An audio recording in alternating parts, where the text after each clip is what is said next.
Okey, Assalamualaikum dan selamat pagi semua. Okey, Cikgu Azhani akan sambung pembelajaran kita hari ini. Okey, dengan tajuk ubahan, masih lagi dalam bab 1. Okey. Pada minggu lepas, kamu semua telah belajar tentang ubahan langsung. Apakah itu ubahan langsung? Iaitu ubahan langsung menerangkan perkaitan antara dua pemboleh ubah dengan keadaan satu pemboleh ubah Y bertambah, maka pemboleh ubah X juga bertambah pada kadar yang sama. So, kamu dah belajar hubungan ini dikenali sebagai Y berubah secara langsung dengan X. Okey. Dalam ulang kaji minggu lepas, kamu pun dah buat latihan yang pertama melalui contoh pertama. Cikgu ulang kaji sedikitlah contoh pertama ni ya. Okey. Jumlah gaji seorang pekerja sambilan sebagai jurujual berubah secara langsung dengan bilangan jam dia bekerja.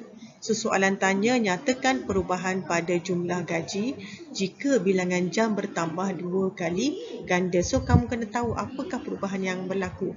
Okey, maksudnya jika bilangan jam bertambah 2 kali ganda, jadi jumlah gaji juga akan bertambah 2 kali ganda. So, dia berkadar secara langsung. Okey, kalau jumlah gaji, berapa jumlah gaji dia? Jika bilangan jam berkurang sebanyak 40%, so jadi bila bilangan jam berkurang sebanyak 40%, jumlah gaji pun akan berkurang sebanyak 40%. Okey, jika jumlah gaji yang diterima adalah separuh pada gaji asal, jadi bilangan jam bekerja juga adalah separuh daripada bilangan jam asal bekerja. So, secara langsung tu maksudnya kalau ada kenaikan, dia akan jadi kenaikan. Kalau ada penurunan, dia akan jadi penurunan. Okey. Kita lihat pada, kalau nak cikgu pergi kepada contoh lah sebab nanti kamu tak berapa faham. Okey, cuma yang cikgu nak tunjuk dalam slideshow ni adalah apa yang dimaksudkan dalam konsep ini bermaksud dalam satu ubahan langsung. Okey, kalau kamu tengok sini ubahan langsung, kuantiti Y dikatakan berubah secara langsung dengan X jika dan hanya jika. So, ingat kamu dah belajar perkataan ini dalam tingkatan 4, terms dalam tingkatan 4, jika dan hanya jika. Y bahagi X adalah satu pemalar. Apakah maksud pemalar ni? Pemalar ni maksudnya satu nilai. Dia mesti dapat satu nilai yang nyata dan nilainya mesti sama. Okey, cikgu bagi contoh. Katakan ada satu nilai kalau kamu tengok dalam jadual ni, dia bagi jadual Y1, X1, Y2, X2. Maksudnya kalau Y1 bahagi dengan X1, nilai mesti sama dengan Y2 bahagi X2, Y3 bahagi X3 sama dengan nilai Y4 bahagi dengan X4. Baru kita boleh kata bahawa maklumat yang diberikan ini adalah berubah secara langsung. Okey, kita pergi kepada contoh yang senang kamu nampak. Okey, dalam contoh, kita tengok contoh ya supaya senang kamu nampak. Okey, sebagai contoh kita lihat pada contoh yang kedua. Okey, sebuah kereta mainan bergerak daripada keadaan pegun. Jarak yang dilalui oleh kereta mainan itu Y berubah dengan masa T. So, daripada perkataan ini, cikgu highlightkan perkataan ini, Y berubah dengan masa T. Jadi, simbol yang cikgu nak guna dekat sini, kalau kamu perasan, kamu dah belajar dalam contoh sebelum ni, Y, ini Y. Dia kata berubah dengan masa, bermaksud berkadar langsung, berubah dengan masa T. So, ini simbol dia lah, Y berubah secara langsung dengan T. Jadi, soalan dia, tentukan sama ada Y berubah secara langsung dengan T atau dengan T kuasa 2. So, itu soalan dia. So, kamu kena identify sama ada dia berubah secara langsung dengan T atau T kuasa 2. Jadi, cara dia senang saja. Okey, mula-mula yang pertama kamu nampak tak ni, 2, 4, 6, 8, 9, 2, 4, 6, 8, 10 ni, 12. Salin semula untuk nilai T dan Y pun kamu salin semula. So, table 2 ni adalah table yang asal. Kamu salin semula. Okey, so salin. Jadi, untuk nak buktikan dia, kamu just lihat. Kamu kena buat pembahagian Y bahagi dengan T dulu. So, maksudnya Y bahagi dengan T. 14 bahagi 2 dapat 7. 28 bahagi 4 dapat 7. Kamu kena buat untuk semua nilai. Sehingga 84 bahagi 12. So, semua ni kena bahagi. Nampak tak contoh ni? So, kamu nampak tak? Bila kita buat pembahagian Y bahagi dengan T, kalau kamu perasan semua nilai jawapannya adalah jawapan yang sama. So bila dah dapat jawapan yang sama tu cikgu dah nampak dah. Okey. So jawapannya adalah Y berubah secara langsung dengan T. So ini jawapan cikgu. Tapi bagaimana kita nak buktikan bahawa Y tidak berubah secara langsung dengan T kuasa 2? Kamu kena tunjukkan jalan kerja juga. Jadi kamu kena buat bahagi Y bahagi T kuasa 2. Okey, ni Y kan? 14. Okey, T kita ambil 2 tapi T kuasa 2, 2 kuasa 2. Sebab apa dengan T kan? T kuasa 2. Jadi 2 kena kuasa 2. So bila kamu calculate 14 bagi 2 kuasa 2 dapat 3.5. Okey, yang kedua pula 28 bagi 4 kuasa 2. Okey, 28 sebab nilai Y. Yang T ni kita ambil dekat sini 4. So 4 kuasa 2 1.75. So nampak tak, kamu kena buat sampai habis. Dan kalau kamu perasan dua nilai yang awal ni pun kamu dah nampak nilai yang berbeza. So bagi cikgu, jawabkanlah bagi cikgu. Jadi daripada sini kita dapat membuktikan bahawa jawapan dia adalah Y berubah secara langsung dengan T kerana, so ini alasan dia, kerana nilai Y bahagi T adalah pemalar. Okey, dan sebaliknya, okey, Y tidak berubah secara langsung. Y tidak berubah secara langsung dengan T kuasa 2. Reason dia kerana Y bahagi T kuasa 2 bukan satu pemalar. Maksudnya kena dapat nilai yang sama, tak boleh dapat nilai yang berbeza. Jadi nampak tak, bila kita katakan nilai tersebut berubah secara langsung, simbol dia adalah Y berkaitan langsung dengan T. Seperti mana yang cikgu terangkan di awal contoh tadi. Okey, kita pergi kepada contoh yang ketiga. Okey, daripada graf kita boleh dapat nampak direct sebenarnya sama ada Y berubah secara langsung atau tidak. Okey, cikgu bagi contoh yang pertama. Kalau kamu tengok contoh dekat sini, contoh A, contoh 3, X dengan Y kan. So bila kita plotting dalam graf, okey, X 0.4, Y 1.5. Nampak tak dekat sini 0.4, Y 1.5. So kita plot 0.8, 2.0, 0.8 di sini, 2.0 di sini, dan akhir sekali 1.2, 2.5, 1.2, 2.5. So, tiga-tiga titik ni, bila kita gariskan dia, kita extrapolated, garisan ini cross pada nilai 1.0. So, dia tidak cross pada origin ataupun asalan. Jadi, bila satu graf, dia tak cross pada asalan, bermaksud ini graf ini, nilai Y tidak berubah secara langsung dengan X. So ini bukan graf dia. Y tidak berubah secara langsung dengan X. Reason dia sebab graf dia tidak melalui asalan. Itu reason lah. Okay, ini jawapan dekat sini. Garis lurus tidak melalui asalan. Okey, boleh ya. Kita tengok kalau macam mana contoh graf melalui asalan. Okey, kita lihat pada contoh B. Okey, X dengan Y. Kalau kamu tengok bila X2, Y8. So kita plot ini X2, Y8. Okey, X3, Y18. 3, 18, Y28. Okey, kita plotting dekat sini. Okey, 4, 32, 5, 50. Okey, graf ini bila kita transfer dalam bentuk graf, okey, kalau kamu perhatikan, kita buat satu garis lurus yang sentuh pada semua titik. Akhirnya, garisan ini menyentuh pada garis asalan.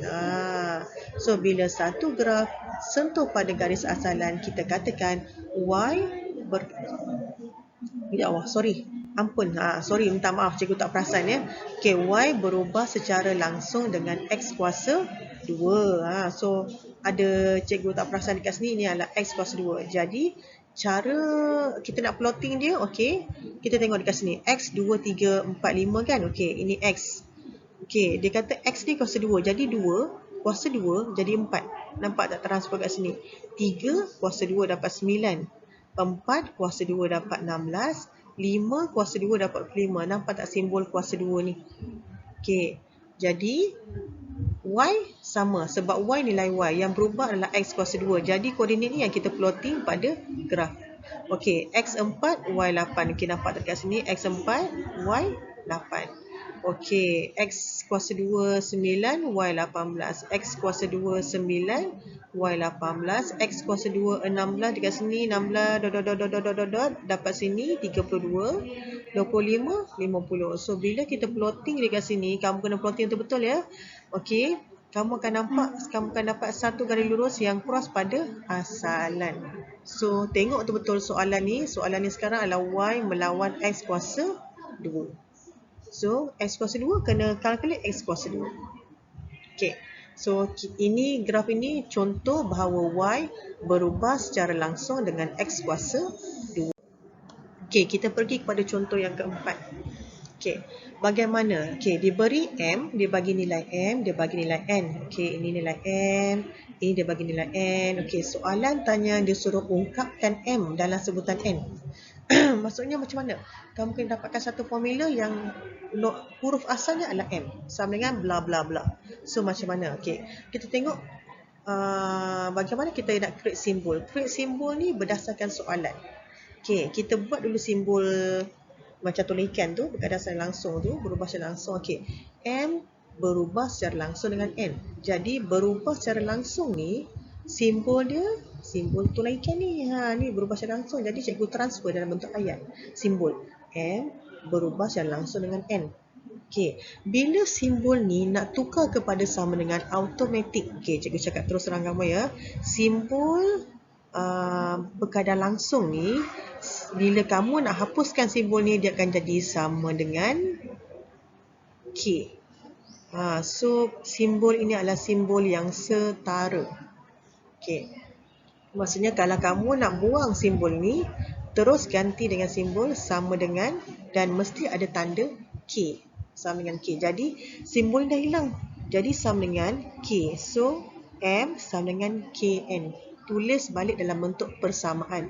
Ini dalam bentuk hubungan. Ini bentuk persamaan. So, lepas tu kamu masukkan nilai daripada nilai yang asal. Nampak tak? M 0.8 kan? Cikgu masukkan M 0.8. K tak tahu, memang dia tak bagi nilai K. N dia bagi 0.125. So, 0.125. Lepas tu kita buat pembahagian K sama dengan 0.8. 0.125 buat pergi sebelah kiri menjadi bahagi. Jadi K kamu akan dapat 0.8 bagi 0.125 dapat 6.4. Bila dah dapat nilai K, kamu masukkan balik dalam persamaan asal yang ni. So, M sama dengan KN kan? K tu kamu gantikan dengan nilai K yang kamu dah dapat tadi. So, inilah jawapan dia. Okey, boleh ya? Okey, kita pergi kepada soalan B pula. M berubah secara langsung dengan punca kuasa 3. Berubah secara langsung ni betul. Sama je simbol dia, tak ada berubah. Simbol ni juga simbol berubah secara langsung. Tapi kamu tengok sebelah kanan dia dengan punca kuasa 3N. Macam mana nak tukar dalam bentuk ini? Dalam bentuk simbol punca kuasa 3N. Inilah N square root, cube root of 3 lah. Cube root lah. So, punca kuasa 3N ini bentuk dia. Okey, jadi bila kamu dah tukar dalam bentuk simbol M berubah secara langsung dengan punca kuasa 3N, kamu terus tukar dalam bentuk sama dengan. Kita nak tukar dalam bentuk persamaan M sama dengan K. So, cikgu tambah sama dengan K je. Ini je yang cikgu tambah. M sama dengan K. So, yang ni cikgu copy paste yang atas, cikgu buat turun bawah. Okey, lepas tu apa yang kita nak buat? Kita masukkan dalam persamaan. M masih lagi persamaan asal 0.8. Kita gantikan 0.8. Nampak tak cikgu buat bracket dekat sini? N nilainya 0.25. Kita masukkan dalam N 0.25. Okey, jadi K sama dengan 0.8 bahagi cube root of 0.125 macam ni. Kita buat pembahagian. So, kita akan dapat nilai K. Jangan lupa ya, ini punca kuasa 3 ya. Kamu akan dapat K 1.6. Bila dapat K 1.6, jadi hubungan ungkapan M dalam bentuk N adalah M sama dengan, kita gantikan 1.6. Okey, punca kuasa 3 N. So, nampak tak? Yang A jawapan lain sebab dia punya K dia lain. B K dia lain, tapi masih lagi M sebelah kiri, M pun sebelah kiri. Yang di belakang ni N ni, simbol N ataupun punca kuasa 3N ni bergantung kepada soalan. Okey, kita pergi kepada contoh 5. Okey, pemanjangan spring X berubah secara langsung dengan jisim pemberat W. Yang ini sebenarnya, yang ini unit, so kita boleh abaikan unit. Kita tengok simbol je, ini pun pemberat gram. So, yang cikgu nak kamu fokus adalah huruf X dengan huruf W. Dan dia ada perkataan dekat sini. Okey, berubah secara langsung. Jadi, tukar dalam bentuk simbol ini berupa secara langsung. Jadi daripada perkataan yang pertama ni, kamu jadikan dia satu bentuk hubungan. Nampak tak? X berubah secara langsung dengan jisim pemberat W. Jadi X berubah secara langsung dengan W. Jadi bila berubah secara langsung, kamu nak hilangkan simbol ini, tukar kepada persamaan, automatik cikgu cakap jadikan dia sama dengan K. Jadi inilah persamaan dia, X sama dengan KW. K kamu tak tahu berapa nilai pemalar. So kamu kena cari sendiri nilai pemalar. Okey, diberi bahawa pemanjangan spring ialah 3 cm. Jadi pemanjangan spring ni simbol apa tadi? Simbol tadi spring X. So masukkan 3 ni dalam huruf 3 ni kamu masukkan dalam huruf X. Okey, W mana? Okey, apabila dia letak pemberat ni W. So 200 ni masuk dalam pemberat W ni. Okey, so next step kamu kena cari nilai K. So K sebelah kiri, sebelah kanan. So kita kena buat pembahagian 200 sebelah kiri. Jadi K sama dengan 3 bagi 200. K kamu akan dapat nilai 0.015. So bila dapat 0.5, cikgu cakap tadi ambil balik persamaan. Tadi masukkan saja X sama dengan K kan. So K akan masukkan nilai 0.015, 0.015. Lepas tu belakang ada W, letaklah W kat belakang. Okey. Selesai. So inilah jawapan akhir kamu. Okey ya. Okey, contoh yang ke-6. Okey, dia beri Y berubah secara langsung dengan X. Okey, so yang ni tukar kepada bentuk simbol. Y berubah secara langsung dengan X. So ini bentuk simbol dia. Okey, dia bagi jika Y 0.4, X 0.2. Okey, so hitung nilai. Dia suruh cari nilai. Tapi kamu kena buat dulu persamaan. Jadi kamu buat persamaan yang umum dulu. Y sama dengan KX sebab simbol berkaitan langsung tukar kepada simbol sama dengan kan. Y sama dengan KX. Masukkan nilai Y. Y 0.4 letak 0.4. X 0.2 letak 0.2. So K kita kena bahagi. 0.4 bagi 0.2 dapat 0.7. Jadi Y, kita ambil persamaan asal ni tadi. Y sama dengan K kan. K 0.7 kan X. Jadi kamu dah dapat satu persamaan sebenarnya dekat sini. So bila kamu dapat persamaan, barulah boleh hitung nilai. Hitung nilai Y apabila X sama dengan 5. Jadi kamu salin balik yang ini di sini. Okey, Y sama dengan 0.7X kan. Tapi soalan kata dia suruh gantikan nilai X ni 5. So yang ni adalah sebenarnya nilai X. Okey, jadi 0.7 darab dengan 5, 3.5. So that's why jawapan A ni adalah 3.5. Yang ni persamaan. Yang A, kamu kena dapatkan nilai selepas masukkan dalam persamaan yang kamu dah cari. Okey, kita pergi pada soalan B pula. Cari nilai X apabila Y sama dengan 0.875. Ambil balik yang soalan yang persamaan yang kamu dah dapat tadi ni, bawa pergi sini. Okey. 0.875 sama dengan 0.7X kan. Okey. Yang diberi bukan 0.87 ni. Okey, cikgu tulis balik persamaan ya. Okey, Y sama dengan 0.7. Okey, nak tulis pun tak cantik sangat ni, minta maaf lah. X, okey.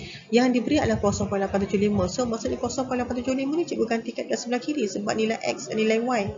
Sebab yang diberi nilai Y, so gantikan dekat sini. Okey, 0.7, 0.7. X ni yang kamu nak kena cari. Jadi, X sama dengan 0.875 bahagi dengan 0.7. So, dapat jawapan 1.25. Okey, boleh ya? Cuba.